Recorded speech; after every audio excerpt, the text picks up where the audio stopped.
గౌరవ సభ్యులు ఇప్పుడే చెప్పినట్లు అవగాహన ఇది ఎట్లా వాడాలనే దానికి కొంచెం ఎస్పెషల్లీ పెద్దవాళ్ళు అంటే వయసులో పెద్దవాళ్ళు కొంచెం ఇబ్బంది పడుతున్న విషయం వాస్తవం అధ్యక్ష. దానికి పెద్ద ఎత్తున క్యాంపెయిన్ కూడా టేకప్ చేయాలి అధ్యక్ష. కొంతమంది గౌరవ సభ్యులు కూడా హై ట్రాఫిక్ లోడ్స్ స్కేలబిలిటీ విషయం కూడా సభ దృష్టికి తీసుకొచ్చారు. అది తప్పనిసరి, ఎందుకంటే సర్వీసెస్ ఎప్పుడు ఎక్కువ అవుతున్నాయి లో అవుతున్నాయని మాకు తెలియట్లేదు. డిపెండెన్సీ కూడా డిపార్ట్మెంట్ మీద ఉంది కనుక కొన్ని సర్వీస్ లెవెల్ అగ్రిమెంట్స్ డిపార్ట్మెంట్ ని ఏర్పాటు చేయమన్నాను. మేము ఒకే లక్ష్యం పెట్టుకున్నాం, 10 seconds లో వాళ్ళు అడిగిన సర్వీస్ మేము అందజేయాలి. That is the single target with which 10 నిమిషాలు కాదు, 1 నిమిషం కాదు, 10 సెకండ్లో ఆ సర్వీస్ అందజేయాలనే లక్ష్యంతో మన ప్రభుత్వం పనిచేస్తున్న గౌరవ సభ్యులు తెలుపుతున్నారు అధ్యక్ష. అధ్యక్ష, సైబర్ సెక్యూరిటీ కూడా చాలా కీలకమైన విషయం అధ్యక్ష. గౌరవ సభ్యులు చెప్పినట్లు ఇది లాంచ్ చేసినప్పుడు కొంతమంది పేటిఎం బ్యాచ్ లో అనేక పోస్టులు పెట్టారు అధ్యక్ష, నేను కూడా చూశాను. ఆ లాంచ్ చేసిన తర్వాత కోర్టు కేసు ఇష్యూలో నేను విశాఖపట్నం కూడా వెళ్తాం జరిగింది. అక్కడ మీడియా మిత్రులు అడిగినప్పుడు నేను ఛాలెంజ్ చేశాను అధ్యక్ష, ప్రభుత్వ నిధులు కాదు, ఎందుకంటే మా కేశవ్ గారికి ఆల్రెడీ డబ్బులు లేవు, ఆయన చాలా ఇబ్బంది పడుతున్నాడు, మళ్ళీ ఆయన ఏం అడుగుతాంలే అని నేనే ఆ రోజు ఛాలెంజ్ చేశాను. ఎవరన్నా గానీ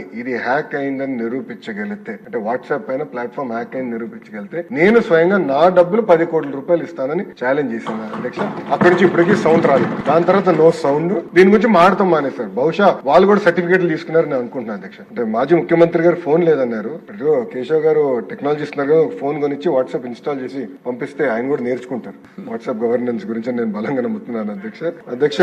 దాంతో పాటు అధ్యక్ష, మనం ఎక్కడ పర్సనల్ డేటా అనేది ఈ ప్లాట్ఫామ్ లో మేము ఎక్కడ మెయింటైన్ చేయట్లేదు. డేటా అనేది ప్రభుత్వం దగ్గర ఉంటుంది. ఇది రోడ్ మాత్రమే, and road encrypted road. So ఎవరు దీన్ని హ్యాక్ చేసడానికి అవకాశం ఉండదు. This an encrypted road.